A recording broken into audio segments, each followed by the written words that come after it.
Shalom Bapak Ibu Saudara yang dikasihi Tuhan. Saya yakin dan percaya bahwa setiap kita selalu ada dalam perlindungan dan penyertaan Tuhan yang sempurna. Allah yang kita sembah adalah Bapa yang setia, yang selalu ada menyertai setiap kita. Mari hari ini bersama-sama dengan imanmu, mari kita nyanyikan kebaikan Tuhan dan kesetiaan Tuhan. Haleluya.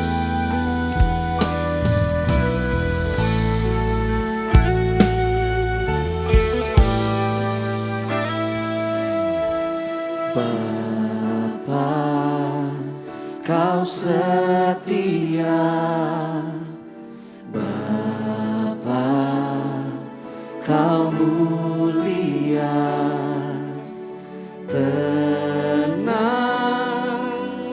jiwaku, aman bersamamu.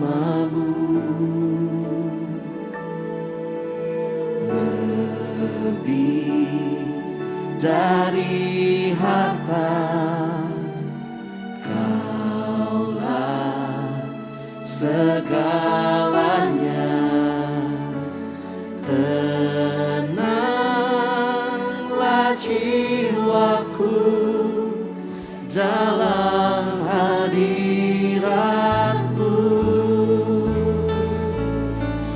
Kau tunjukkan kasih setiamu,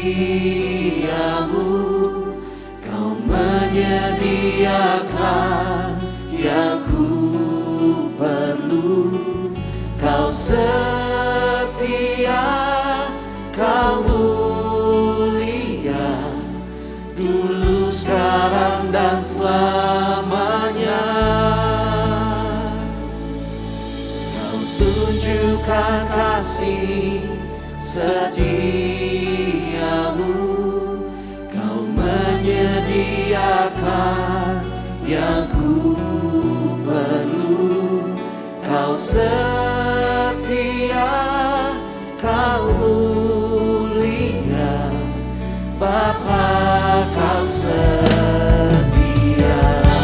Boleh kita kasih tepuk tangan yang meriah untuk Bapa kita yang setia. Kita bersyukur kepadamu Tuhan Yesus, sebab Engkau setia dalam hidup kami. Bapa, Kau setia, Bapa, Kau mulia, tenanglah jiwaku,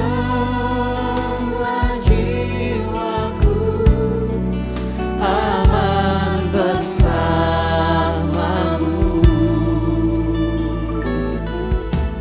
Lebih dari harta, Engkaulah segalanya.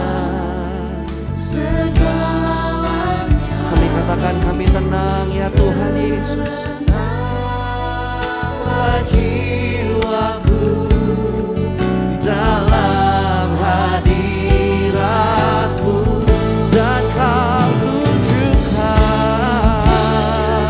kasih setiamu. Kau menyediakan yang ku perlu. Kau setia, Kau mulia, dulu, sekarang, dan selamanya.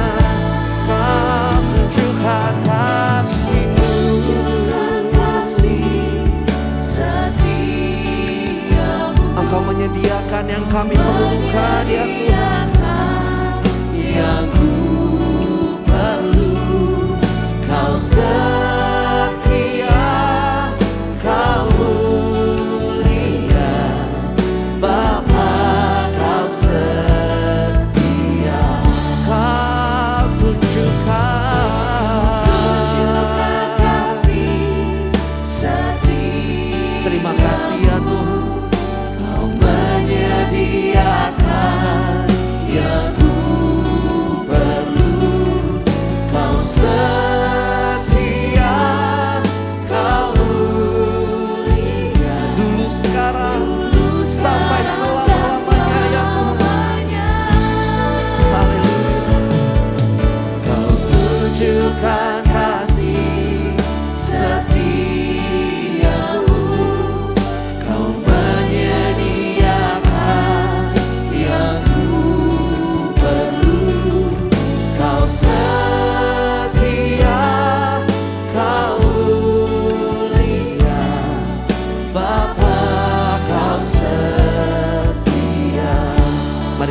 Tuhan nyatakan, Kau tunjukkan kasih setia, Kau menyediakan yang penuh,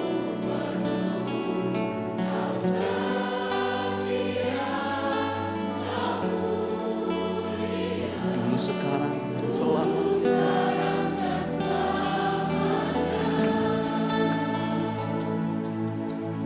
Tunjukkan kasih setiamu, Kau menyediakan yang penuh,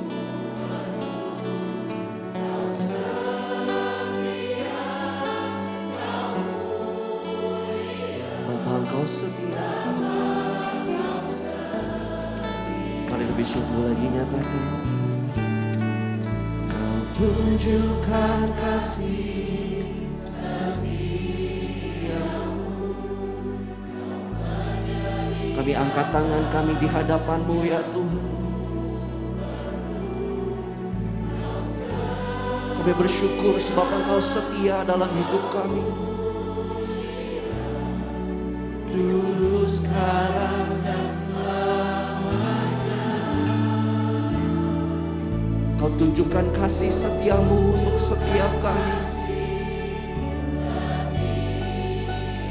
Kau nyatakan penyediaan-Mu yang sempurna buat kami ya Tuhan.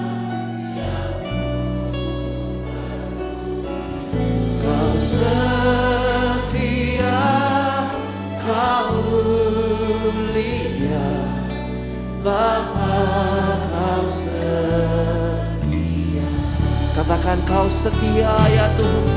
Kau setia, Kau mulia, Bapa, Kau setia. Kau setia, Kau mulia, Bapa, Kau setia.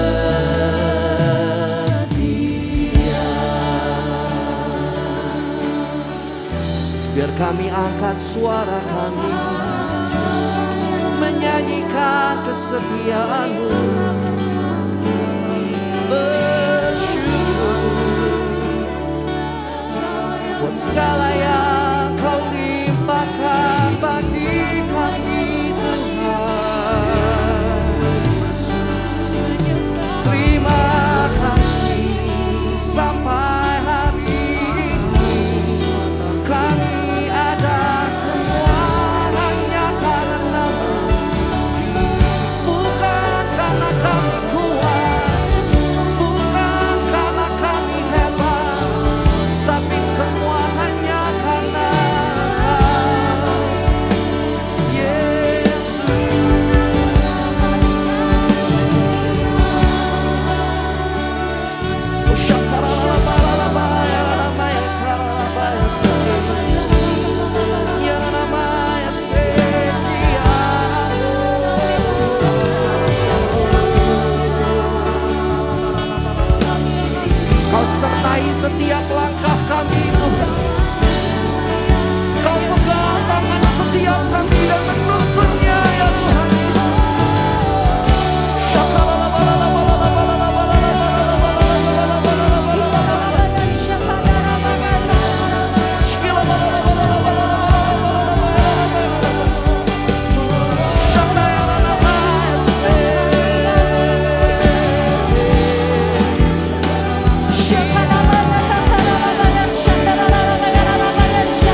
bangkitkan rohmu Bapak Ibu Saudara. Ingat setia kasih-Nya Tuhan Yesus. Kau terlalu baik buat hidup kami Tuhan. Syararabaya ralabaralabaya syandaralabara. Yaralabaya syandararabaya rarabararabararabararabararabaya syandararabarabararabaya syandararabararabaya. Kasih tepuk tangan buat Tuhan Yesus. Kasih tepuk tangan buat Tuhan Yesus.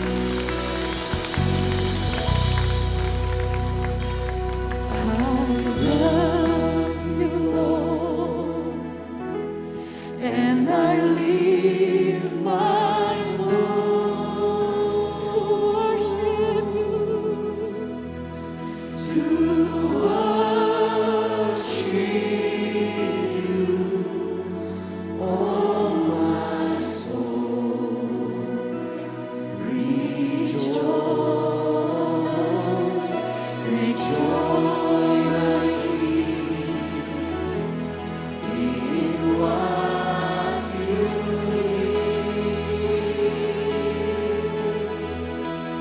let it be a sweet, sweet sound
mencintai-Mu. Sebab itu kami mau mendeklarasikan Mazmur 91. Mari berjemaat Tuhan, dengan sepakat kita mendeklarasikan firman Tuhan ini digenapi dalam kehidupan kita.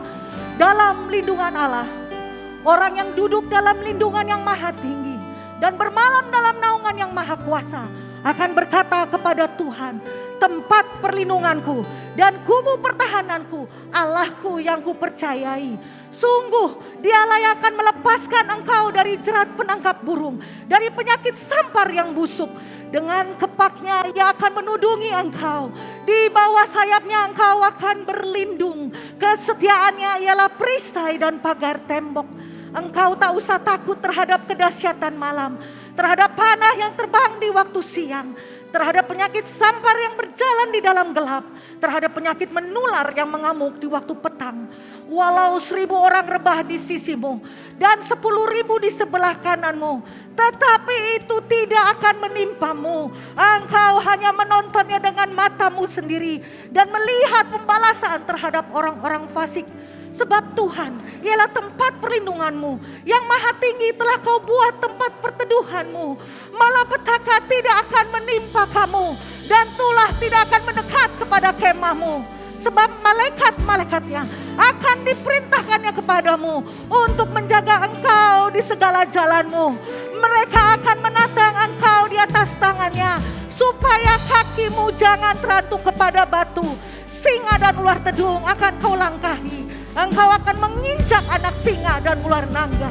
Sungguh hatinya melekat kepadaku, maka aku akan meluputkannya.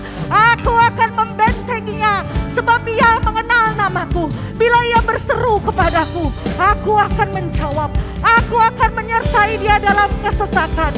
Aku akan meluputkannya dan memuliakannya. Dengan panjang umur akan kukenyangkan dia, dan akan kuperlihatkan kepadanya keselamatan daripadaku.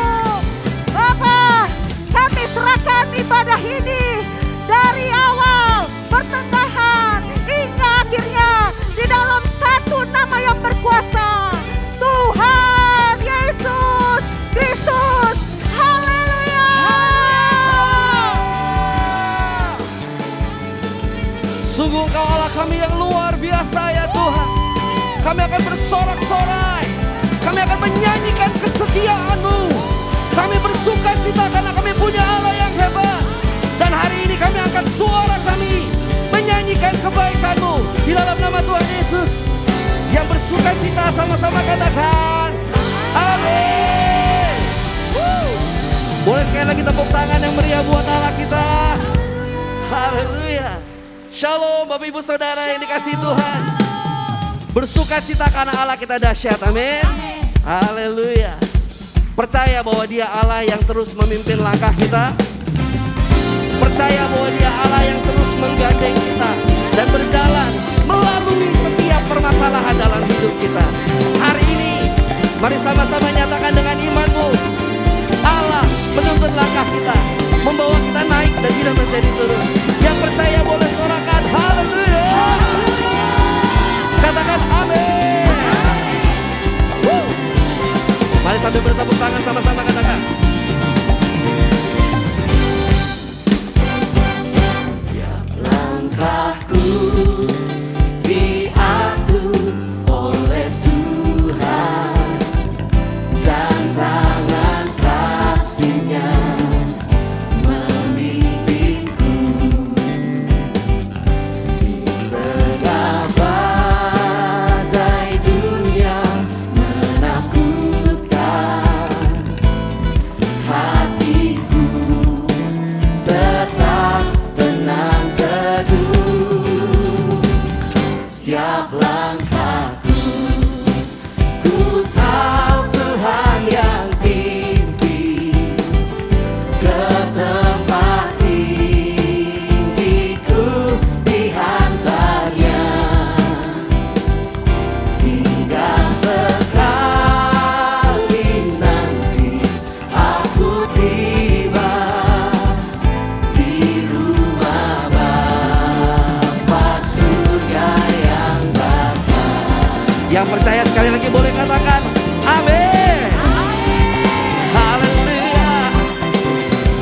Mari lebih lagi kita nyatakan kepada Tuhan, amin. Katakan setiap langkahku, setiap langkahku diatur oleh Tuhan, dan tangan kasih-Nya memimpinku di tengah badai dunia menakutkan. Hatiku tetap tenang. Amin. Setiap langkahku, ku tahu Tuhan yang pimpin ke tempat tinggiku di hanggatnya. Hingga sekali nanti aku tiba di rumah Bapa surga yang bahagia. Setiap langkahku, amin. Tuhan yang pimpin, haleluya, ke tempat tinggiku dihantarnya. Hingga sekali nanti aku tiba di rumah Bapa surga yang bahagia. Boleh sama-sama sorakan. Engkau Allah yang terus memimpin setiap langkah kami. Kami percayakan hidup kami hanya kepadamu ya Tuhan. Haleluya. Boleh tepuk tangan dan kepala sama-sama, Klo.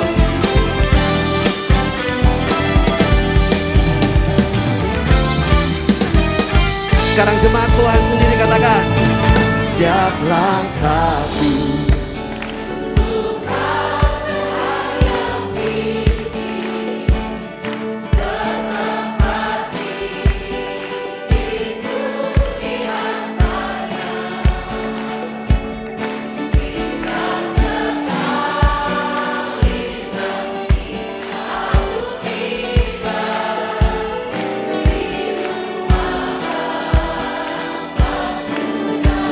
boleh sekali lagi jemaat Tuhan lebih sungguh-sungguh nyatakan, setiap langkahku ku tahu.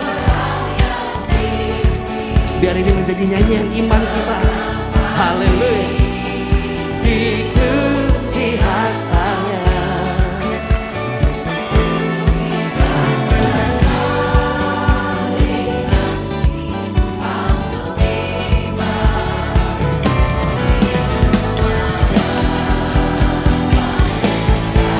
Bersama-sama nyatakan, setiap langkahku, ku tahu Tuhan yang pimpin ke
kami akan terus bersorak-sorai karena kebaikan-Mu. Dalam nama Tuhan Yesus sama-sama katakan, amin. Silakan duduk kembali Bapak Ibu Saudara yang dikasihi Tuhan.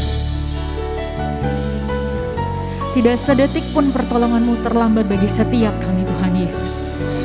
Sebab itu hari ini Tuhan, kami berikan waktu kami Tuhan yang terbaik.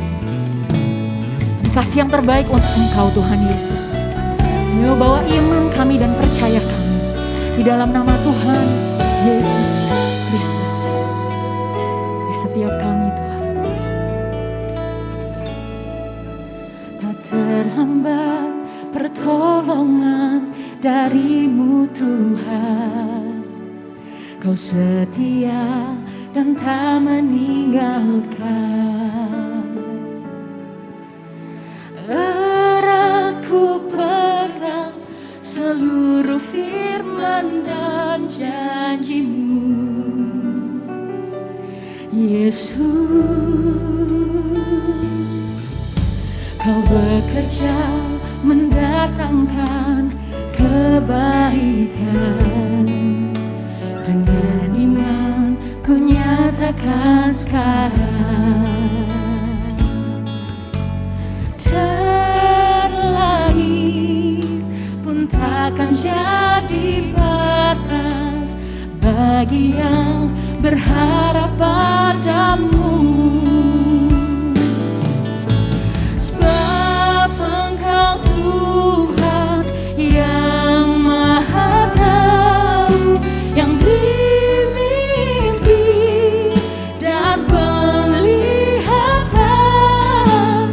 Aku mau hidup di dalam iman dan berjalan dalam kemenangan. Mari bersama-sama kita belajar lagu ini Bapak Ibu Saudara. Terhambat pertolongan dari-Mu Tuhan. Kau setia dan tak meninggalkan.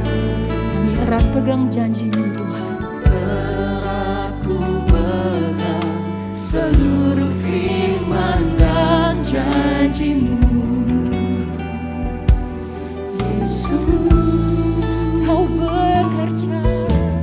bekerja mendatangkan kebaikan.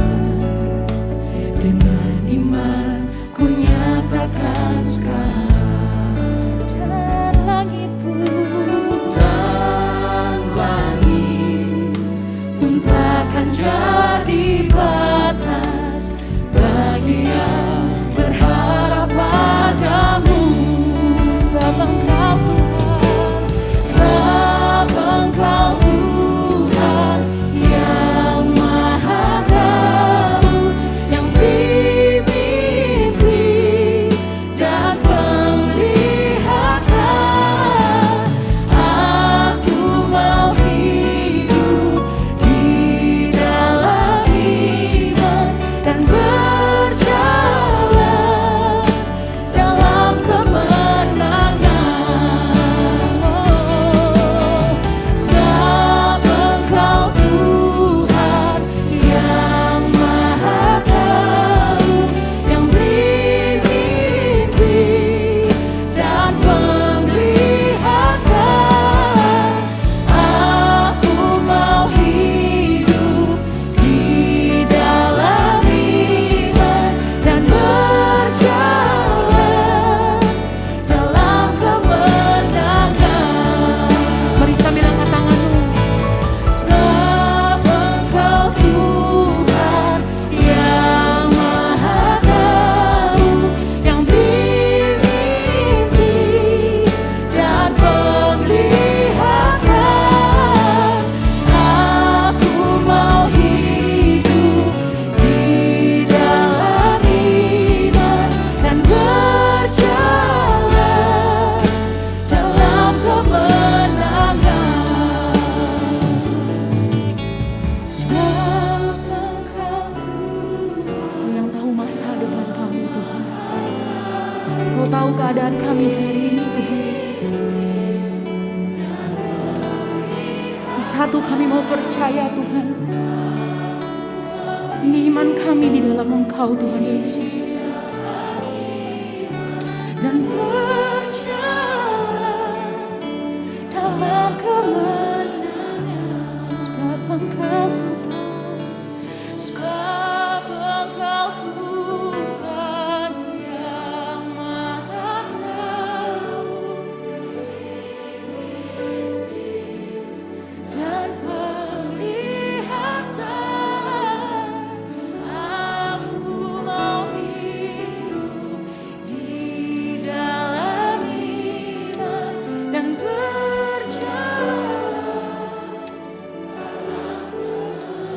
Mari jemaat Tuhan katakan, sebab Engkau Tuhan yang Maha Tahu dan penglihatan. Aku mau hidup di dalam. Sampai kemenangan itu menjadi milik kami Tuhan Yesus. Kami pegang iman kami di dalam Engkau Tuhan. Mari orang-orang yang percaya bersama-sama katakan, sebab Engkau Tuhan yang Maha Tahu, yang dimimpi dan penglihatan. Aku mau hidup di dalam iman dan berjalan dalam kemenangan. Oh, sebab Engkau Tuhan yang Maha Tahu, yang dimimpi dan penglihatan.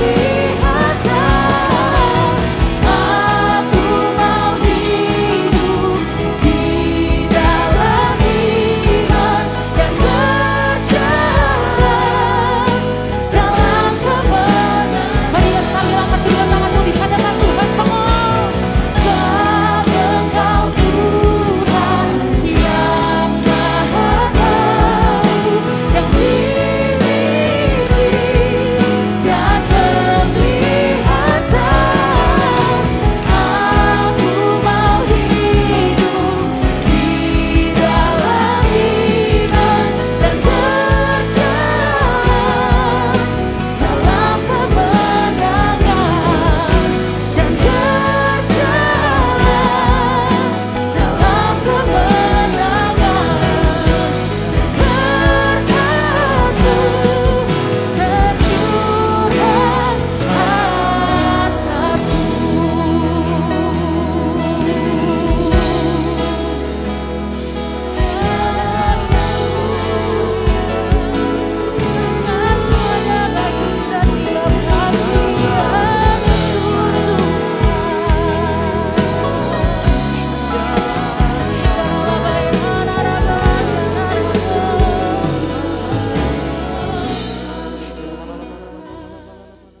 Shalom semuanya. Terima kasih Tuhan Yesus ya, kalau kita boleh ada hari ini semua karena anugerah Tuhan.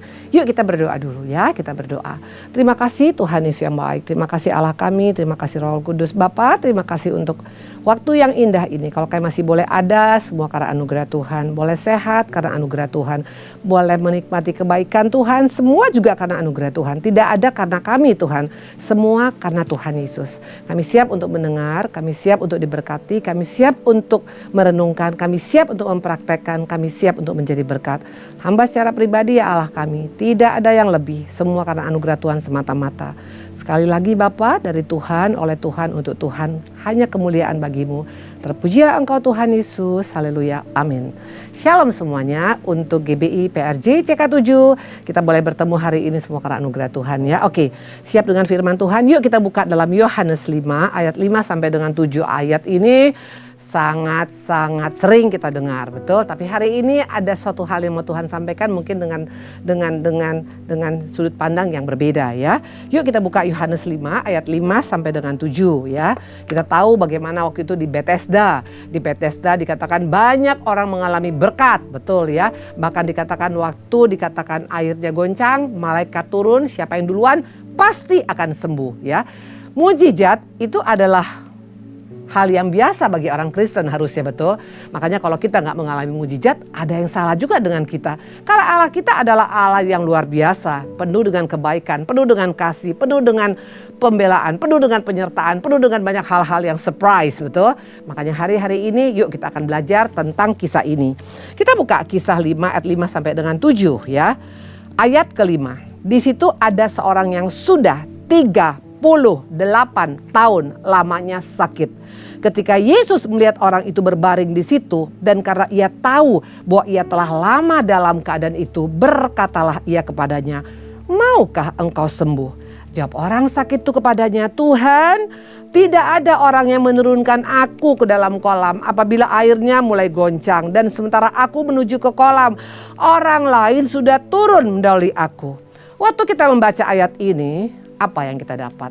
Mungkin kita lebih fokus kepada dia sembuh, Bu Indri. 38 tahun lumpuh, gak main-main loh, sembuh, betul.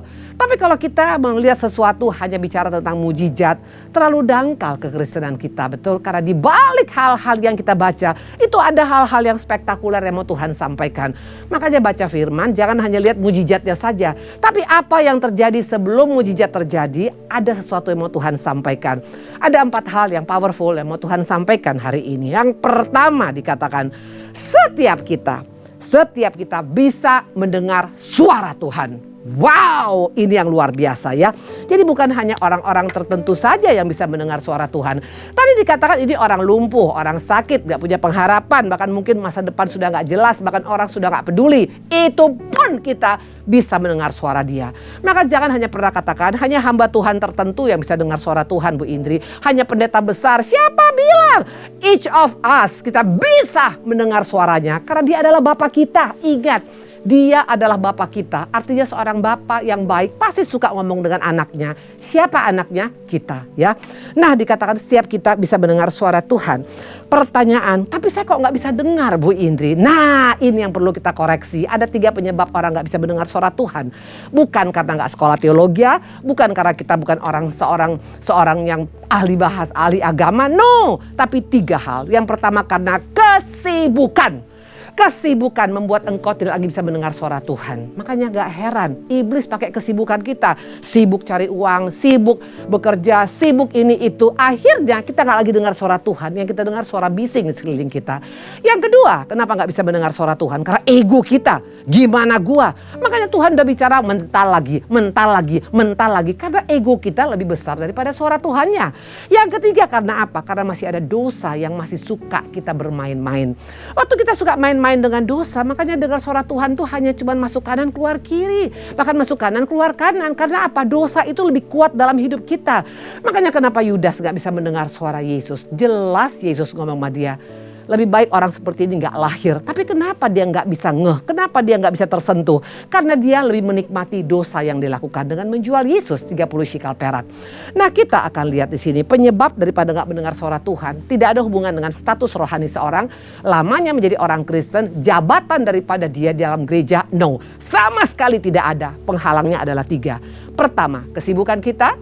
Kedua, karena ego kita. Ketiga, karena dosa yang suka kita nikmatin. Ini yang membuat kita tidak bisa mendengar suara dia. Ingat seorang Nabi Eli. Eli adalah seorang imam, sampai matinya jadi imam. Dia ada di bait Allah, tapi gak bisa dengar suara Yesus. Kenapa? Udah mulai kompromi dengan dosa. Anaknya berbuat dosa, dia hanya bilang, jangan dong anakku. Gak boleh seperti itu. Waktu kita lebih menghargai manusia lebih daripada Tuhan, cepat atau lambat kita akan kehilangan kepekaan untuk mendengar suara dia. Itu yang pertama dari kisah ini. Yang kedua kita lihat ya, ada yang aneh gak dari kisah ini? Ada gak yang aneh? Ada. Dari mana tahu aneh? Pertanyaan Yesus, kok Tuhan masih nanya? Yesus masih nanya, maukah engkau sembuh? Aduh please deh, siapa yang gak tahu ini orang punya masalah? 38 tahun itu pasti sudah viral kemana-mana, betul? Orang lain disembuhkan, cuman ini orang gak sembuh dan terbengkak dan dalam keadaan terkapar 38 tahun ditilamnya saja. Artinya Yesus harusnya tahu dong, apalagi Yesus Allah yang Maha tahu. Tapi pertanyaan, kenapa dia bertanya, maukah engkau sembuh? Mungkin kita bilang, Yesus kenapa ya kok basa-basi Bu Indri? Nah ini dia, anak-anak Tuhan di tempat ini, siapapun engkau di tempat ini, jangan suka asumsi sama Yesus. Jangan pernah asumsi sama Tuhan kita dengan berkata, Tuhan kok cuek, Tuhan gak peduli, Tuhan gak mau tahu hidup saya. No, dia Allah yang sangat peduli kepada kita. Coba kita lihat waktu Yesus menyembuhkan orang yang dikatakan di Lukas 18. Yuk kita lihat ya. Di Lukas 18 ayat 40 sampai 42. Lalu Yesus berhenti dan menyuruh membawa orang itu kepadanya, dan ketika ia telah berada di dekatnya, Yesus bertanya kepadanya. Perhatikan, Yesus bertanya, apa yang kau kehendaki supaya aku perbuat bagimu? Jawab orang itu, Tuhan, supaya aku dapat melihat. Ayat 43, dan seketika itu juga melihatlah ia, lalu mengikuti dia sambil memuliakan Allah. Seluruh rakyat melihat hal itu memuji Allah. Kok beda? Kok beda? Waktu bertemu dengan orang yang dikatakan tadi yang buta, itu dikatakan apa? Tuhan langsung bilang, what can I do for you? Kau mau apa dari aku? Dan orang ini langsung bilang, aku mau melihat, dan langsung sembuh. Sementara tadi ketemu sama si lumpuh, kenapa Tuhan bertanya, maukah engkau sembuh? Kok aneh? Apa yang membedakannya? Sama-sama orang bermasalah. Yang satu buta, yang satu lumpuh. Punya masalah ekonomi mungkin, masalah rumah tangga, masalah kesehatan, masalah utang, masalah apapun. Kok Tuhan berbeda bertanya? Jawabannya sederhana. Tahu kenapa? Jawabannya sederhana. Karena Tuhan sangat tahu persis. Kalau si buta ini, dia hanya sakit buta secara fisik. Tapi si lumpuh berbeda. Kenapa saya berkata? Karena si lumpuh ini bukan hanya bicara masalah lumpuh dia punya kaki. Tapi lumpuh rohaninya. Ini masalahnya. Yesus kita menyembuhkan orang very simple. Memulihkan ekonomi kita simple. Memulihkan kita punya usaha simple. Memulihkan kita punya kesehatan simple. Very simple sama Tuhan. Gelap jadi terang aja bisa. Apalagi masalah sakit penyakit. Terlalu kecil sama Tuhan. Lazarus yang bau berbusuk aja bisa bangkit. Apalagi masalah sakit penyakit kita terlalu kecil sama Tuhan. Tapi kenapa Tuhan gak langsung menyembuhkan si lumpuh? Karena Tuhan tahu ini orang masalahnya bukan hanya di luar. Tapi dalemannya. Ini masalahnya. Maka hari-hari ini kalau engkau dan saya masih belum mengalami pemulihan, bukan karena Tuhan kita menunda karena gak sayang sama kita.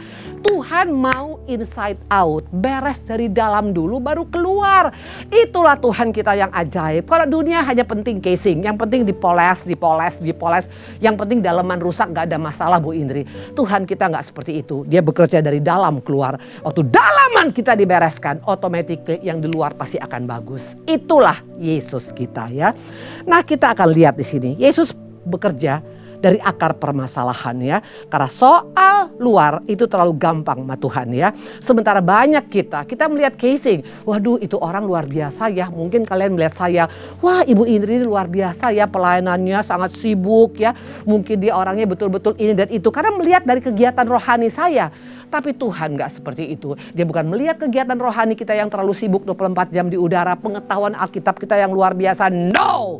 Tapi dia lihat dalaman kita. Makanya hari-hari ini firman ini berbicara tentang Tuhan membereskan dalaman seseorang ya. Nah coba kita lihat. Yesus bekerja dari dalam keluar. 1 Samuel 16 ayat 6 sampai dengan 8. Mari kita lihat. Ketika mereka itu masuk dan Samuel melihat Eliab ya. Waktu itu Isai dipanggil oleh Samuel, dikatakan Isai panggil semua anak-anakmu. Saya akan berkatin mereka, kita akan bikin ibadah, betul. Datanglah anak-anak Isai. Ada Eliab, Abinadab, ada Sama, ada 8 anak Ishak, betul. Datang 7 orang pada waktu itu. Perhatikan ya. Dikatakan ketika mereka masuk dan Samuel melihat Eliab, lalu pikirnya, sungguh di hadapan Tuhan sekarang berdiri yang diurapinya. Ya, manusia siapapun dia masih melihat casing. Hamba Tuhan masih melihat casing, betul? Ini jelas, Nabi pun masih melihat casing. Dia lihat Eliab badannya besar, proporsinya oke, pengetahuannya oke, pengalamannya oke. Dia punya posisi juga sebagai panglima daripada seorang Saul. Jadi intinya ini paling cocok nih menjadi Raja Israel, betul? Perhatikan apa pendapat daripada Yesus, pendapat daripada Tuhan. Tapi berfirmanlah Tuhan kepada Samuel, jangan pandang parasnya atau perawakannya yang tinggi, sebab aku telah menolaknya. Bukan yang dilihat manusia, yang dilihat Allah. Manusia melihat apa yang depan mata, tapi Tuhan melihat hati. Ini suara Tuhan bagi setiap kita pagi hari ini. He looks inside our heart. Bukan kegiatan kita, bukan penampilan kita, bukan pengetahuan kita. Dunia melihat luarnya. Ya lalu Isai memanggil Abinadab dan menyuruh lewat depan Samuel. Tapi Samuel berkata, orang ini pun gak dipilih oleh Tuhan. Nah Samuel mulai belajar dari kesalahan. Ternyata bukan yang dia lihat, yang Tuhan lihat. Nah ini juga harus menjadi gaya hidup kita. Kalau kita melihat orang, cari jodoh buat anak kita hanya melihat karena penampilan luar, ini orang sudah terjamin masa depan, anak orang kaya, bla bla bla. Hati-hati, kita belajar dari kesalahan Samuel, oke? Nah dikatakan juga apa? Kemudian Isai menyuruh Syama lewat, tapi Samuel berkata orang ini pun tidak dipilih oleh Tuhan. Perhatikan ayat 11. Lalu Samuel berkata pada Isai, inikah anakmu semuanya? Jawabnya, masih tinggal yang bungsu, tapi sedang mengembalakan domba. Kata Samuel kepada Isai, suruhlah memanggil dia sebab kita tidak akan duduk makan sebelum ia datang kemari. Kemudian disuruhnya menjemput dia. Ia kemerah-merahan, matanya indah dan parasnya elok. Lalu Tuhan berfirman, bangkitlah, urapi dia sebab inilah dia. Dimanapun kita, kalau kita sudah menjadi orang pilihan Tuhan, Tuhan cari, Tuhan kejar. Makanya kenapa Tuhan sampai jauh-jauh ke Nazaret untuk bertemu dengan Maria, perempuan desa, tunangan tukang kayu. Karena Tuhan bukan melihat penampilan, Tuhan melihat hati Maria, Tuhan melihat hati Yusuf, Tuhan melihat hati daripada Daud. Hari-hari ini mari, daripada kita hanya sibuk urusan casing luar kita, yuk kita benahi hati kita. Ini yang pesan Tuhan pada hari ini. Nah, dikatakan tadi di sini adalah apa? Dimanapun kita akan dikejar, ya sampai ke desa kecil pun ke Nazaret, Tuhan akan cari kita. Makanya nggak perlu kita promosikan diri kita. Kalau Tuhan yang promosikan, tidak ada satupun yang bisa menurunkan, apalagi membatalkannya. Ini pesan Tuhan bagi setiap kita. Memang ada proses, pastilah, mahal harganya jelas. Tapi kembali lagi Tuhan bertanya kepada kita hari ini, maukah engkau sembuh anakku? Sembuh bukan hanya fisik luar, tapi yang terutama hati kita yang mau Tuhan sembuhkan. Nah yang ketiga, kita buka Yohanes 5 ayat 5 sampai dengan 7. Dikatakan di situ ada seorang yang sudah 38 tahun lamanya sakit. Ketika Yesus melihat orang itu berbaring dan ia tahu ia telah lama dalam keadaan itu, berkatalah ia kepadanya, maukah engkau sembuh? Tapi kita lihat tadi jawaban orang ini, harusnya kan jawabannya tinggal bilang, mau Tuhan, sembuhin dong Tuhan. Aku udah nunggu lama Tuhan untuk kesembuhan. So simple kan? Tapi dia berkata apa? Nggak ada orang yang peduli dengan aku. Kalau aku pas mau masuk udah ada duluan orang. Nggak nyambung. Ini bukti orang yang lumpuh rohani. Kalau orang yang lumpuh rohani itu nggak akan nyambung dengan firman. Ini jelas. Kalau engkau dan saya lumpuh rohani, makanya firman masuk kanan keluar kanan. Kenapa bilang? Karena memang kita ada yang gak beres dalaman kita. Maka dikatakan di sini gak nyambung ya. Makanya gak heran sudah bertahun-tahun ikut Abah, bertahun-tahun seminar, bertahun-tahun pemuritan, bertahun-tahun ke Israel bolak-balik. Tapi gak ada perubahan. Kristen bonsai. Kenapa? Ada yang lumpuh dalaman kita, ada yang lumpuh rohani kita. Dan ternyata orang-orang yang lumpuh seperti ini bukan ada di luar loh. Bahkan ada dalam pelayanan. Bahkan ada dalam gereja, bahkan mungkin seperti saya menyampaikan firman pada hari ini. Jadi sekali lagi, Allah kita bukan Allah yang tergila-gila dengan luar. Kalau dunia suka lihat casing, betul? Semua casing, betul? Bahkan juga sampai HP ya. Itu kalau kita lihat HP-nya merek, kita pasti yakin ini paling bagus. Saya pernah sekali, waktu saya diundang di Surabaya, saya pas pelayanan, saya bawa HP itu ada berapa biji memang kebetulan. Waktu pas sampai di sana, itu tidak ada sinyal. Saya bilang kok bisa nggak ada sinyal? Padahal HP saya HP yang tercanggih ya. Tapi ternyata kok nggak bisa. Nah nggak tahu kenapa waktu itu saya coba ada HP Nokia yang kecil yang harga 200.000 yang udah lama kebawa sama saya. Saya pikir mana mungkin kalau yang ini aja yang mahal aja canggih nggak bisa, mana mungkin yang ini. Tapi entah kenapa Roh Kudus bilang coba yang satu.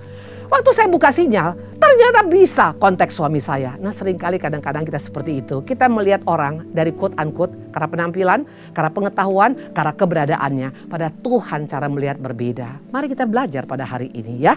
Nah dikatakan tadi di sini ini orang lumpuh ya. Ada 4 pencetus. Kenapa kita nggak nyambung dengan firman? Nah hati-hati. Kalau engkau punya pencetus ini salah satu saja.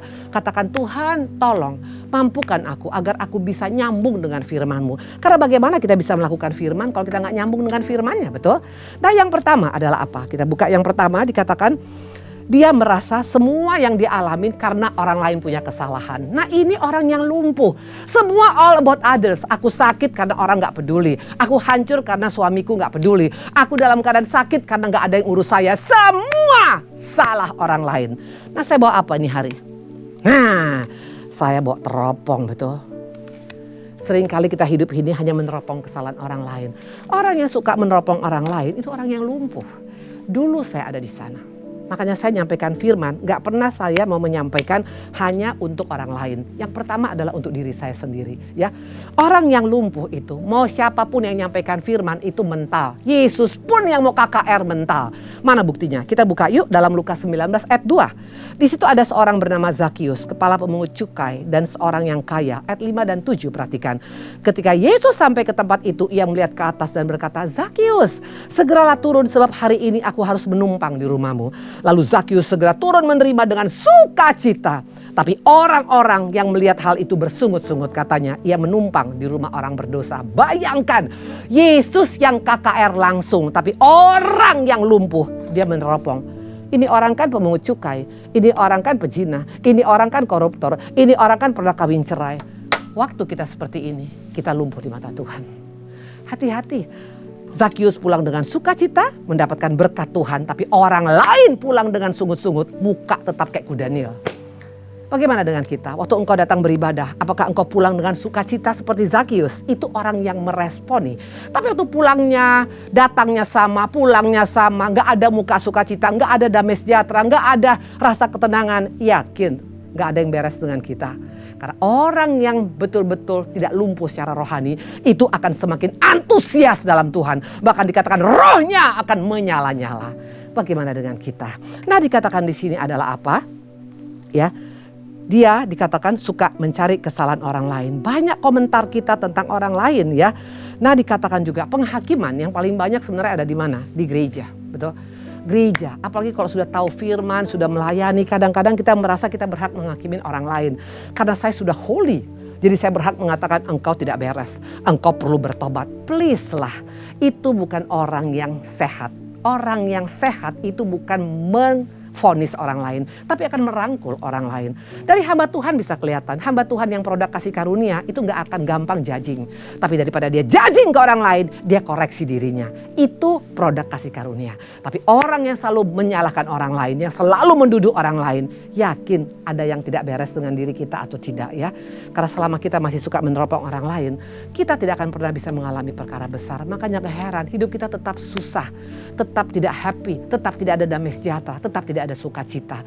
Siapa orang-orang lumpuh ini? Mereka ada di Bethesda. Apa Bethesda? Israel. Apa artinya? Dalam gereja. Tidak jadi jaminan. Maka hari-hari ini pesan Tuhan ini kencang loh. Tapi bukan untuk saya, tapi untuk setiap kita semua di tempat ini ya. Nah dikatakan tadi adalah apa? Ya, penghakiman itu banyak di gereja. Saya masih ingat waktu saya pas dalam hidup saya nggak benar soalnya. Saya pernah menikah dan pernah bercerai. Nah waktu itu keluarga besar saya bilang, Indri, kalau kamu begini caranya, kamu akan masuk neraka. Sampai bertahun-tahun keluarga saya nggak mau salam saya loh. Mereka tahu kebenaran. Mereka bilang siapa yang salaman sama Indri akan dibakar. Jadi bayangkan saya nggak bisa ketemu dengan keluarga saya, salaman pun nggak bisa. Karena katanya saya bisa dibakar karena saya pernah meninggalkan, karena saya pernah bercerai. Saya bilang saya pun nggak mau seperti itu. Tapi itu sudah terjadi dalam hidup saya. Saya bayar harga cukup mahal. 17 tahun untuk harga yang saya mahal. Tapi saya bersyukur sama Tuhan Yesus. Di tengah kekurangan dan kelemahan saya, Tuhan berikan saya pengampunan. Yang penting di mata Tuhan adalah ada pengakuan, ada pemberesan. Dan kalau harus bayar harga dalam Tuhan, tetap ada kekuatan. Saya bersyukur produk kasih karunia Tuhan nyata dalam hidup saya. Yang pertama adalah apa? Suka meneropong. Itu ciri yang membuat orang makanya firman itu mental dalam hidupnya. Karena apa? Daripada dia mengaku kesalahan, dia mencari kesalahan orang lain. Itu yang pertama. Yang kedua, selalu mengedepankan ketidakadilan. Selalu merasa aku yang jadi victim, playing victim. Selalu self pity-nya kuat ya. Aku yang dihancurkan, aku yang dirugikan, aku yang gak dihargai. Selalu ingin terus dihargai, diperhatikan, diteleponin, didoakan. Tapi gak pernah mendoakan, gak pernah memperhatikan orang lain, gak pernah menghargai orang lain. Yakin bisa seperti ini? Ingat seorang Hana, kita tahu cerita seorang Hana, dia mandul, dia punya suami namanya Elkana, dan dikatakan Elkana menikah dengan Penina, dan setiap tahun Hana pergi ke Silo. Setiap tahun dia ke Silo, mungkin makan waktu seminggu, 2 minggu. Tapi selalu nangis, gak mau makan. Pertanyaan, ternyata gak jadi jaminan. Kita ada ibadah, kita ada pelayanan, tapi kalau hati kita belum bisa menerima keadaan kita, belum berdamai dengan diri kita sendiri, kita jadi orang yang lumpuh. Makanya tidak heran Hana mandul walaupun setiap tahun ke Silo. Kapan dia bangkit? Waktu dikatakan dia berkata, akan kuberikan anak kalau engkau berikan aku Tuhan. Dan akhirnya dia punya 1 Samuel dan 5 bonus anak. Jadi penghalang berkat bagi kita adalah karena apa? Karena firman itu mental sama kita. Karena apa? Karena kita merasa itu bukan untuk saya, itu untuk orang lain, itu untuk suami saya. Suami saya yang jahat, Bu Indri, gak peduli dengan saya. Waktu dia menyalahkan Penina, waktu dia pahit dengan suaminya, dia tetap mandul. Tapi waktu dia bisa menerima keberadaannya, dia meresponi firman. Di sana Tuhan berikan 1 Samuel, hamba Tuhan besar, dan 5 bonus anak lagi. Iblis itu bermain di pikiran kita dengan di hati kita. Hati-hati ya. Itu yang kedua. Yang ketiga, kenapa kita mental dengan firman ya. Coba kita buka Lukas 12 ayat 19. Sesudah itu aku berkata kepada jiwaku, jiwaku, ada padamu banyak barang tertimbun untuk bertahun-tahun lamanya. Beristirahatlah, makanlah, minumlah, dan bersenang-senanglah. Hati-hati dengan yang namanya comfort zone. Waktu kita mulai all about me, yang penting aku sehat, yang penting keluargaku oke, yang penting semuanya aku oke. Kita mulai gak peduli dengan orang lain. Kata Tuhan, hei orang bodoh, hari ini juga aku ambil nyawamu. Jangan anggap enteng dengan comfort zone. Kalau saja Abraham tinggal di comfort zone, tidak melangkah keluar seperti pesan Tuhan, dia akan pernah menjadi bapak seorang bangsa. Kalau Yusuf tetap di comfort zone menjadi anak kesayangan daripada bapaknya Yakub, dia gak akan pernah menjadi orang kedua di Firaun.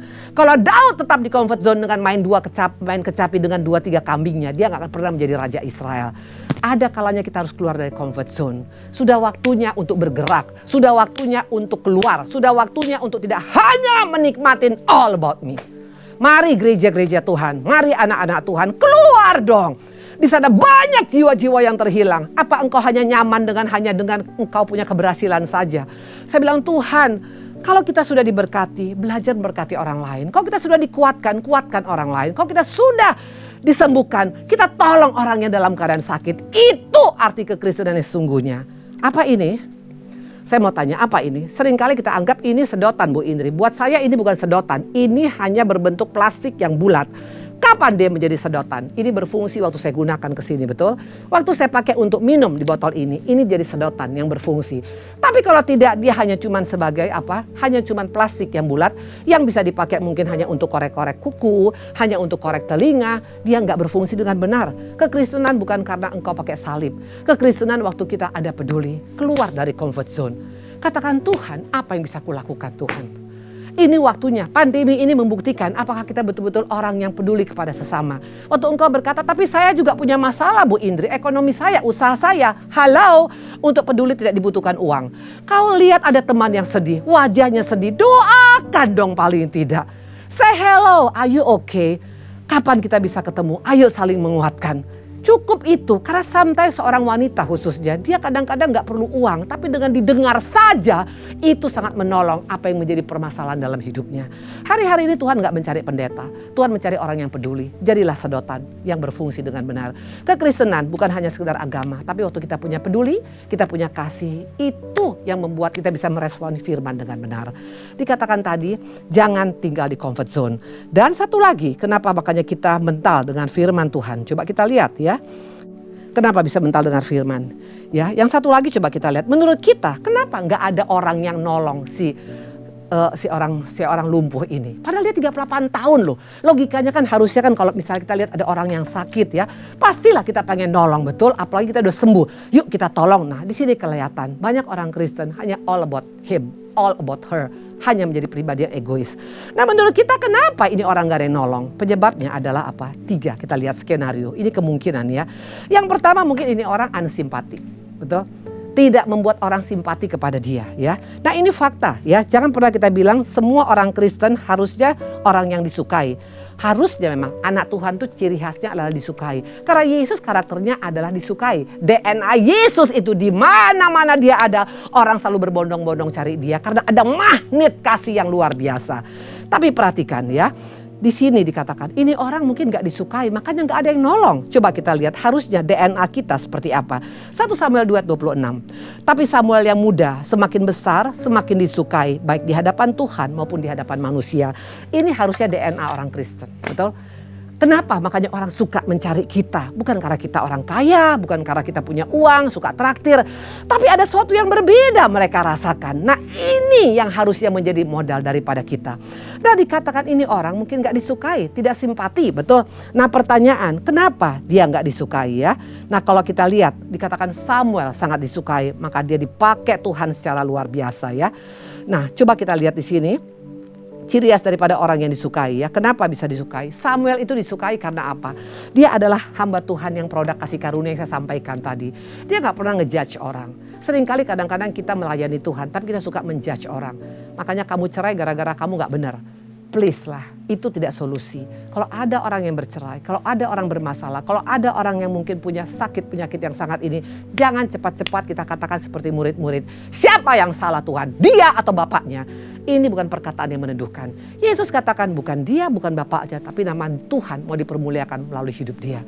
Seringkali kata-kata kita membuat orang semakin down dan semakin down. Itu bukan perkataan orang yang disukai ya. Nah dikatakan tadi yang pertama adalah apa? Karena menganggap kita berhak untuk menghakimin. Yang kedua, makanya kenapa kita nggak disukai? Coba kita lihat seorang Esther, kenapa bisa disukai oleh Raja Ahasveros? Padahal dia adalah budak, betul kita tahu dia adalah budak anak yatim piatu. Tapi menggantikan Ratu Wasti yang sangat cantik luar biasa. Coba kita lihat apa rahasia daripada Esther. Ayo kita buka Esther 2 ayat 15. Ketika Esther anak Abigail yaitu saudara ayah Mordekai yang mengangkat Esther sebagai anak mendapat giliran untuk masuk menghadap raja, maka ia tidak menghendaki satu apapun selain daripada yang dianjurkan oleh Hegai, sida-sida raja, penjaga para perempuan. Maka Esther dapat menimbulkan kasih sayang pada semua orang yang melihat dia. Ini yang membuat dia menjadi ratu. Tahu kenapa? Karena dia gak banyak menuntut. Bapak-bapak, ibu-ibu, siapapun engkau di tempat ini bukan waktunya lagi kita menuntut. Menuntut supaya pemerintah bagus, menuntut supaya pasangan kita mesti begini, menuntut anak-anak mesti perhatian kita, menuntut gembala mesti ada waktu buat kita. Untuk engkau hanya menuntut saja, kita tidak akan pernah menjadi pribadi yang disukai. Daripada menuntut, belajar mensyukuri dan menerima orang apa adanya. Ini ciri khas daripada Esther. Esther tidak banyak meminta. Wanita-wanita lain setiap masuk ke tempat raja banyak permintaan. Minta tas Hermes, minta baju mahal, minta diamond 5 karat. Esther nggak minta apa-apa. Waktu kita nggak banyak menuntut, Bapak menyediakan lebih daripada yang kita pikirkan. Seorang budak, anak yatim piatu menjadi ratu daripada Ahasveros yang kekayaannya tidak main-main. 180 hari menunjukkan kekayaannya. Hari-hari ini mari, waktu kita masih banyak menuntut, waktu banyak mengungkit-ungkit, waktu banyak membanding-bandingkan, itu bukan membuat kita disukai.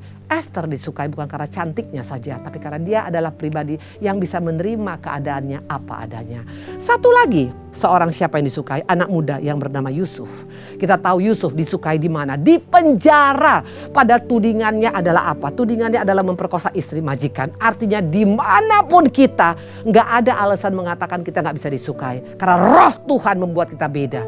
Apa yang membuat Yusuf disukai sama kepala penjara? Karena dia adalah pribadi yang selalu menolong. Jangan hitung-hitungan kalau menolong.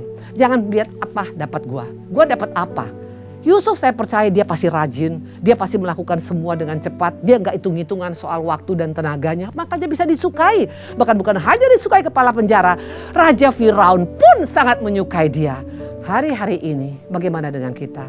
Yakinkah kita menjadi pribadi yang sangat disukai atau sebaliknya tidak simpati? Orang yang lumpuh tadi sakit karena dia tidak punya rasa peduli dengan sesamanya. Dia terlalu ego dengan dirinya sendiri. Dikatakan tadi 3 penyebabnya. Yang pertama adalah apa? Suka menjudge. Ya. Waktu kita selalu menjudge orang, tidak akan mungkin disukai orang. Dalam melayani, belajarlah untuk mengutamakan, mengedepankan kasih karunia lebih daripada hukuman. Yang kedua dikatakan adalah apa? Yusuf. Dia banyak menolong, dia tidak hitung-hitungan waktu dalam melakukan apapun. Yang ketiga dikatakan Esther, tidak banyak menuntut. Ini yang membuat kita bisa menjadi pribadi disukai. Kenapa si lumpuh tadi bisa buta 38 tahun? Mungkin tanpa disadari dia punya karakter yang sangat-sangat tidak disukai. Dan yang terakhir daripada firman hari ini adalah apa? Yohanes 5 ayat 6, ketika Yesus melihat orang itu berbaring, dari situ karena ia tahu bahwa ia telah lama dalam keadaan itu, berkatalah ia, maukah engkau sembuh? Hari ini juga Tuhan bertanya pada hal yang sama, maukah engkau sembuh anakku? Ya, nah dikatakan untuk bisa sembuh bagaimana? Very simple, Tuhan kita luar biasa. Dikatakan ayatnya Yohanes 5 ayat 8, kata Yesus kepadanya, bangunlah, angkatlah tilammu dan berjalanlah. Yang pertama adalah apa? Apa ini bapak-bapak, ibu-ibu? Ini adalah apa? Dikatakan bangkit.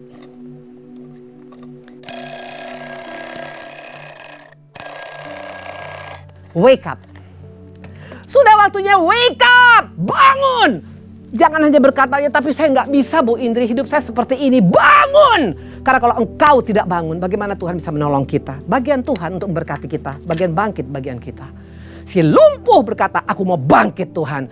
Jangan menjadi pribadi yang hanya self pity, mengasihani diri sendiri, hanya tiarap terus-terusan. Gak lagi waktunya sekarang, kita harus bangkit.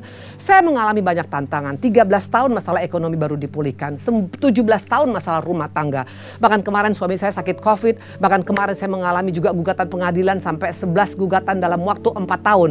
Tapi saya bilang, aku mau bangkit Tuhan. Bisa bangkit, bisa. Kalau Yesus yang merintahkan bangkit, artinya kita pasti bisa bangkit. Karena tidak pernah Tuhan memerintahkan firman yang tidak bisa kita lakukan. Yang kedua, bukan hanya sekedar bangkit, jambeker, tapi dikatakan angkat tilammu. Ini bicara apa? Gali potensi kita. Setiap kita punya potensi minimal 1 talenta. Jangan pernah bilang aku gak bisa apa-apa. Setiap kita bisa apa-apa. Minimal engkau bisa berdoa. Datang kepada Bapa, Bapa aku gak tahu apa yang harus kulakukan, tapi aku percaya engkau bisa memberikan aku talenta, aku percaya engkau bisa aku berikan kapasitas. Dan yang ketiga, berjalan kata Tuhan. Jangan nunggu bola. Ingat kehancuran daripada istri daripada seorang Lot. Karena dia berjalan santai. Enggak lagi waktunya sekarang berjalan. Kita harus berlari dan berkata aku mau Bapa menjadi pelaku firman. Jadi pesan Tuhan hari ini, si lumpuh di Bethesda ini peringatan bagi setiap kita. Kenapa dia lumpuh? Karena dia terlalu banyak pakai teropong, melihat kesalahan orang lain. Hari-hari ini enggak lagi waktunya pakai teropong, tapi katakan aku mau koreksi diri Tuhan. Jadilah menjadi seorang seperti sedotan yang kita berfungsi. Jangan menjadi Kristen yang hanya all about me. Dan yang ketiga dikatakan untuk kita bisa bangkit. Jambeker ini mengingatkan kita, sudah waktunya sekarang kita untuk apa? Untuk kita bangun. Jangan tidur terus. Kristen tidur pasti akan ketinggalan. Murid-murid tertidur, akhirnya mereka kehilangan segala-galanya. Maka kata Tuhan, bangun! Bangkit! Orang yang sudah menjemput aku sudah hadir. Yesus bangkit. Makanya dia bisa naik ke surga, dia bisa mati di kayu salib, dan dia bisa menang untuk menyelesaikan misi daripada Bapa di surga. Tuhan memberkati. Kita berdoa ya. Terima kasih Bapa yang baik, terima kasih Allah kami. Pesan Tuhan hari ini sangat kuat Bapa untuk setiap kami. Kami tidak mau menjadi pribadi yang daleman kami yang lumpuh Tuhan. Engkau datang ke dunia ini bukan hanya untuk menyembuhkan luar kami. Bukan hanya untuk memberkati fisik kami, ekonomi kami. Tapi terutama Engkau mau mengubahkan karakter kami. Untuk karakter kami seperti Engkau inginkan. Menjadi seperti-Mu Tuhan. Kami tahu dengan kekuatan kami tidak mungkin mudah Tuhan. Tapi dengan pertolongan Tuhan pasti kami bisa. Kami mau belajar Bapa. Ada 4 hal dari kisah ini Bapak. Yang pertama, setiap kami punya hak untuk mendengar suara-Mu, tapi kesibukan, ego, bahkan dosa yang membuat kami tidak mendengarkan suara-Mu. Yang kedua Tuhan, kami juga mau belajar Bapak untuk meresponi Engkau Bapak. Meresponi firman Bapak, bukan mengomentari firman seperti pemungut cukai itu Bapak. Kami mau meresponi dengan berkata, aku mau berubah Tuhan. Yang ketiga Bapak, kami mau menjadi pribadi yang disukai Bapak. Kami tahu untuk disukai, itu kami harus Bapak belajar seperti Esther, belajar seperti seorang Yusuf, belajar seperti Samuel, tidak mengutamakan hukum tapi mengedepankan kasih karunia, dan tidak banyak menuntut tapi bisa mengucap syukur, dan mau Bapa menolong tanpa hitung-hitungan, mau melakukan segala sesuatu tanpa bertanya aku dapat apa. Dan kami percaya kalau kami meresponi pada hari ini dengan cara bangun seperti jambeker tadi, bangkit, angkat tilam dan berjalanlah, kami pasti sembuh sempurna. Terpujilah Engkau Tuhan, berkati GBI PRJ CK7, berkati untuk semua anak-anak-Mu yang hadir. Dalam nama-Mu kami mengucap syukur. Haleluya, amin. Tuhan memberkati.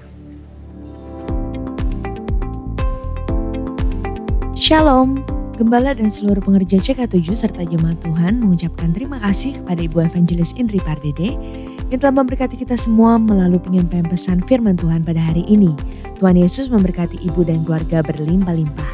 Amin. Berikut kami sampaikan beberapa pengumuman sebagai berikut. Ibadah Raya via live streaming hari Minggu tanggal 18 September 2022 pukul 7, 9, 11.30, 14, dan 16.30 waktu Indonesia Barat dilayani oleh Pendeta Dr. Insinyur Niko Nyoto Raharjo dan disertai dengan perjamuan kudus. Ibadah raya tersebut akan disertai dengan ibadah secara online lainnya mulai pukul 7 waktu Indonesia Barat untuk ibadah anak bahasa Inggris dan bahasa Indonesia, serta ibadah anak berkebutuhan khusus dan tayang ulang atau rerun, ibadah yang dilakukan secara onsite ibadah Mandarin Service, ibadah dewasa muda atau 2PM, dan ibadah Junior Church di channel YouTube GBI PRJ CK7. Untuk persembahan umum, kolekte, perpuluhan jemaat, ucapan syukur, dan lain-lain, dapat dilakukan melalui e-banking, mobile banking, ATM maupun online di website kerekening persembahan CK7, BCA Cabang Tamrin dengan nomor account 206 333 8222 atas nama GBI PRJ. GBI PRJ pukul 9 waktu Indonesia Barat dilayani oleh Gembala CK7 Pendeta Dr. Yanto Simkoptra MD PhD. Pukul 11.30 waktu Indonesia Barat dilayani oleh Gembala Sidang Pendeta Dr. Insinyur Niko Nyoto Raharjo. Dan pukul 16.30 waktu Indonesia Barat dilayani oleh Pastor Victor Abraham, disertai dengan ibadah onsite BPA, King's Kid, ibadah anak berkebutuhan khusus, Little Blessing Toddler, Sekolah Minggu, Joshua Generation Kids Church English Service, Junior Church Indonesian Service, 316 Youth English Service, dan Young Professional and Couples 2PM Service. GB Intercon pukul 9, 11, dan 16.30 waktu Indonesia Barat dilayani oleh PDP Tirsa Juliana Wibowo, disertai dengan ibadah onsite BPA, Little Blessing Toddler, Sekolah Minggu, dan Junior Church. GBI Alam Sutra Mall pukul 9, 11, dan 16.30 waktu Indonesia Barat dilayani oleh Pastor JJ Simkoptra, disertai dengan ibadah onsite BPA, Little Blessing Toddler, Sekolah Minggu, dan Junior Church. GBI PRJ Pluit pukul 9 dan 11 waktu Indonesia Barat dilayani oleh PDM Roy Ramentanujaya MSc, disertai dengan ibadah onsite BPA, Little Blessing Toddler, Sekolah Minggu, dan Junior Church. GBI PRJ Mandarin pukul 9 waktu Indonesia Barat dilayani oleh Pastor Alan Lau. GBI HCR pukul 9 waktu Indonesia Barat dilayani oleh Pendeta Robertus Purwadi SESPD, disertai dengan ibadah onsite BPA, Little Blessing Toddler, Sekolah Minggu, dan Junior Church.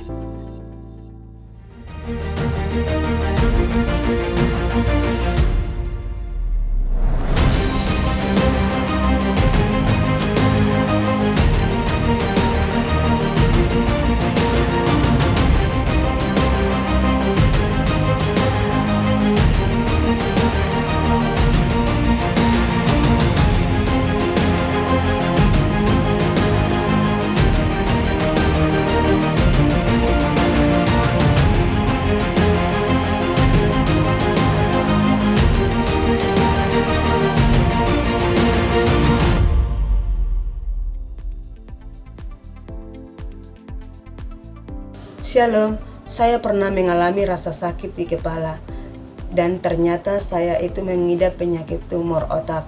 Kemudian saya dioperasi. 3 bulan kemudian kepala saya sakit kembali. Setelah diperiksa ternyata ada beberapa jaringan yang terputus di bagian operasi yang kemarin dan dokter bilang harus dioperasi ulang. Saya mengalami rasa takut yang luar biasa. Kemudian saya memulai mencari Tuhan. Lewat rumah doa, saya diberkati Tuhan. Lewat rumah doa, saya disembuhkan Tuhan. Lewat rumah doa, saya dipulihkan Tuhan. Saya sembuh tanpa operasi yang kedua. Saya pulih tanpa operasi yang kedua. Terima kasih Tuhan Yesus yang telah melakukan perkara yang besar dalam hidupku.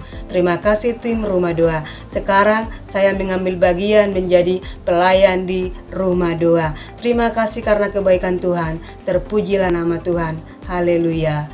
Amin. Kami mengajak Bapak Ibu sekalian untuk dapat mengikuti Rumah Doa CK7 yang akan diadakan secara hybrid, on-site, dan online pada hari Sabtu 17 September 2022 pukul 10 waktu Indonesia Barat. Dan untuk on-site di GBI PRJ Mall MGK Lantai 9, Integrity Convention Center di Ruang Topas, Jalan Angkasa, Kafling B6, Kemayoran, Jakarta Pusat. Dan untuk online diadakan via Zoom di mana link, meeting ID, serta password dapat diklik langsung di apps GBI PRJ CK7 dengan modul Zoom Link atau dapat menghubungi nomor WhatsApp yang tercantum di layar Bapak Ibu sekalian.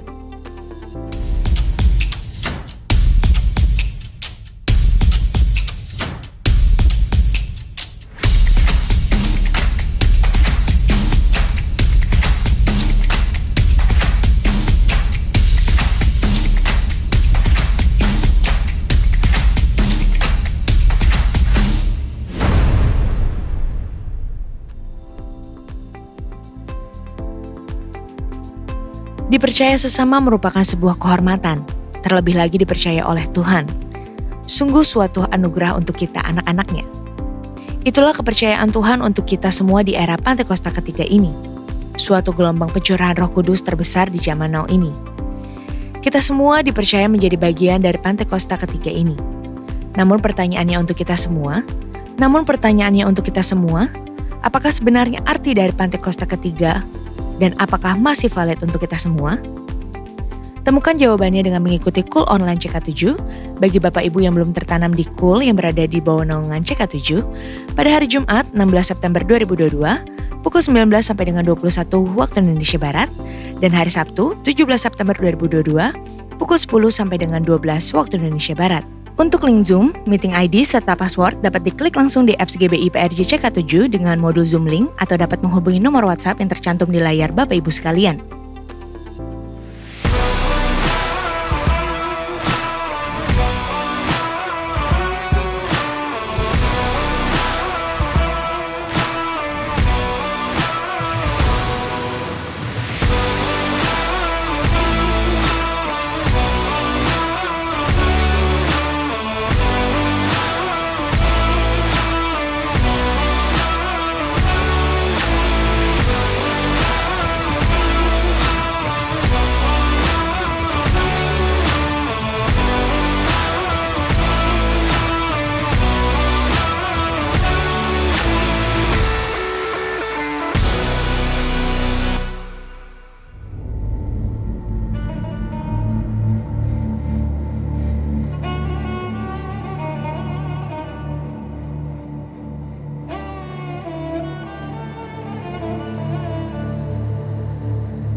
Sekian pengumuman pada hari ini. Terima kasih atas perhatian Bapak Ibu sekalian. Tuhan Yesus memberkati.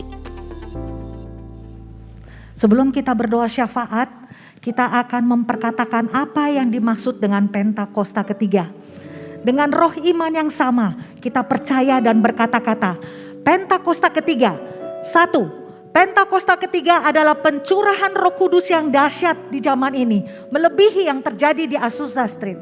2. Pentakosta ketiga akan mengakibatkan penuaian jiwa yang terbesar dan terakhir sebelum Tuhan Yesus datang kembali. 3. Pentakosta ketiga akan membangkitkan generasi Yeremia, yaitu anak-anak muda yang dipenuhi Roh Kudus, cinta mati-matian kepada Tuhan Yesus, tidak kompromi terhadap dosa dan akan bergerak untuk memenangkan jiwa. 4. Pentakosta ketiga lahir di Indonesia dan bergerak ke bangsa-bangsa. Gerakan ini dari timur ke barat dan akan kembali ke Yerusalem. 5. Pentakosta ketiga akan memberikan kuasa untuk menyelesaikan amanat agung. Dan setelah itu Tuhan Yesus datang kembali. Mari berdoa syafaat. Bapa, kami berdoa dan mengucap syukur untuk kasih-Mu atas bangsa kami Indonesia. Hati Indonesia ada di dalam hatimu dan pikiranmu. Kami percaya Tuhan, Engkau sudah melewati kami Tuhan dari segala pandemi selama ini. Dan Kau meluputkan bangsa kami dari krisis pangan maupun ekonomi. Kami percaya Indonesia selalu ada dalam pikiranmu. Dan Indonesia akan pulih lebih cepat, bangkit lebih kuat. Kami berdoa di era Pentakosta ketiga ini terjadi pencurahan Roh Kudus yang dahsyat melanda di seluruh Indonesia. Engkau melawat dari Sabang sampai Merauke, dari Pulau Myanmar sampai Pulau Rote. Kiranya pengalaman kasih mula-mula terjadi sampai bumi penuh dengan kemuliaan Tuhan. Kami berdoa Bapa, buat Bapak Presiden dan Wakil Presiden kami, Bapak Joko Widodo dan Bapak Ma'ruf Amin, serta seluruh jajaran pemerintahan. Kiranya Roh Kekudusan, hikmat dan tuntunan ilahi Allah senantiasa menyertai para pemimpin bangsa kami dalam menjalani roda pemerintahan dan dalam mengambil setiap keputusan penting atas bangsa ini seturut dan kehendak Tuhan agar mendatangkan kesejahteraan bagi seluruh rakyat Indonesia. Saat ini kami berdoa mengucap syukur buat hamba-Mu yang sudah menyebarkan kebenaran firman Tuhan pada hari ini. Engkau memberkati pelayanannya, kesehatan dan keluarga hamba-Mu dengan berlimpah-limpah. Tuhan memperluas kapasitas pelayanan hamba-Mu dengan pengurapan ilahi Allah yang dahsyat untuk membawa banyak jiwa-jiwa bagi kemuliaan nama-Mu. Terima kasih Bapa. Kami berdoa buat gembala sidang kami Pak Niko. Tuhan senantiasa memberkati kesehatan hamba-Mu, keluarga, pelayanan, dan pengembalaan hamba-Mu. Engkau pakai terus Pak Niko dengan kepekaan ilahi Allah dan mujizat yang menyata. Menjadi pembawa Pentakosta ketiga sampai ke seluruh bangsa-bangsa untuk menyelesaikan amanat agung Tuhan Yesus. Tuhan kami juga berdoa buat Bapak Gembala CK7 yang kami kasih Dr. Yanto. Engkau memberkati kesehatan, pelayanan dan keluarga hamba-Mu. Ibu Olivia, anak-anak, anak mantu, cucu-cucu, serta juga orang tuanya. Semua diberkati Tuhan. Tuhanlah yang menjadi perisai, penolong, pembela atas hamba-Mu dan keluarga. Engkau juga memberkati profesi hamba-Mu sebagai dokter, serta pengembalaannya di CK7 untuk memuridkan dan menjadikan kami semua umat yang layak di hadapan Tuhan. Bapak kami berdoa buat kebangkitan besar atas generasi Yeremia di CK7. Kami percaya akan terjadi pencurahan Roh Kudus dahsyat di generasi anak muda di CK7. Dan untuk hidup kudus, tidak kompromi terhadap dosa, bergerak untuk memenangkan jiwa.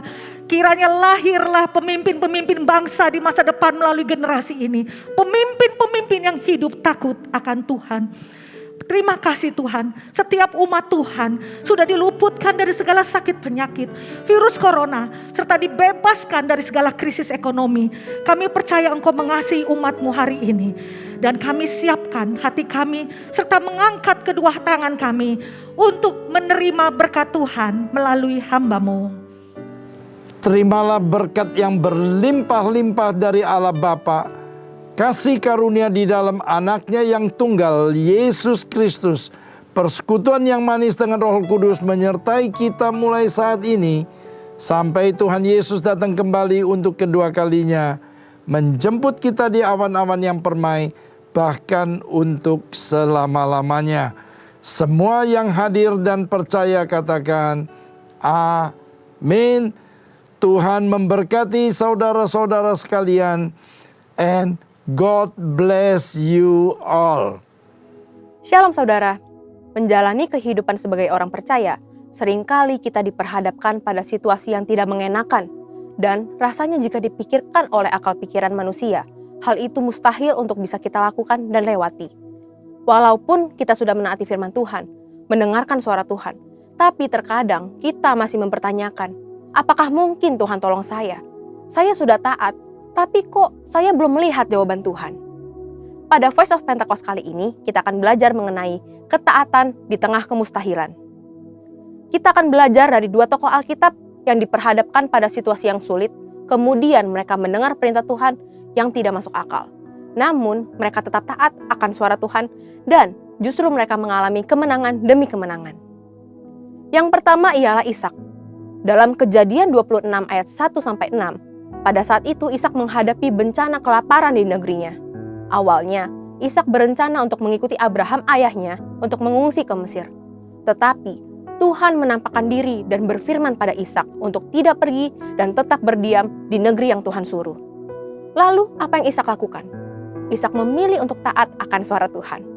Walaupun secara logika manusia, Ishak memikirkan, bagaimana mungkin bisa survive dengan tetap tinggal di negeri yang sedang dilanda bencana kelaparan? Bagaimana caranya Ishak dan keluarganya bisa bertahan hidup? Tetapi karena Ishak menaati suara Tuhan, Tuhan menyertai dan memberkati Ishak. Bahkan dikatakan Ishak menjadi kaya, bahkan kian lama kian kaya, sehingga ia menjadi sangat kaya. Yang kedua kita lihat Paulus. dalam Kisah Para Rasul 16 tercatat 2 kali Tuhan mengalihkan pelayanan Paulus dan rekan-rekannya. Paulus bermaksud untuk memberitakan Injil ke daerah-daerah baru sesuai dengan panggilannya, yaitu kepada bangsa-bangsa non-Yahudi. Kok Tuhan menghalangi orang yang mau memberitakan Injil ya? Tentu tidak. Tuhan tidak menghalangi orang yang mau memberitakan Injil. Tuhan memiliki rencana lain yang lebih baik bagi Paulus dan rekan-rekannya. Melalui penglihatan seorang Makedonia, Tuhan menuntun Paulus untuk mengabarkan Injil ke daerah-daerah Makedonia. Paulus mengikuti tuntunan Tuhan itu, lalu bersama rekan-rekannya, Paulus mendirikan gereja-gereja di daerah Makedonia. Ishak dan Paulus mempunyai pilihan untuk tidak menaati suara Tuhan karena sepertinya tuntunan Tuhan itu tidak masuk akal. Namun, mereka memilih untuk tetap taat mendengar suara Tuhan, walaupun mereka tidak mengerti apa yang Tuhan sedang rencanakan bagi mereka. Begitu pula dengan setiap kita. Terkadang dalam kondisi sulit, Tuhan menuntun kita untuk melakukan hal-hal yang justru tidak masuk akal. Kita pun diperhadapkan pada pilihan untuk tetap taat mendengar suara Tuhan atau tidak. Bagaimana supaya kita bisa mendengar dan taat mengikuti suara Tuhan? Ada 3 hal yang dapat kita lakukan. Pertama, intim dengan Tuhan. Dalam Mazmur 25 ayat 14 dituliskan, Tuhan bergaul karib dengan orang yang takut akan Dia, dan perjanjiannya diberitahukannya kepada mereka.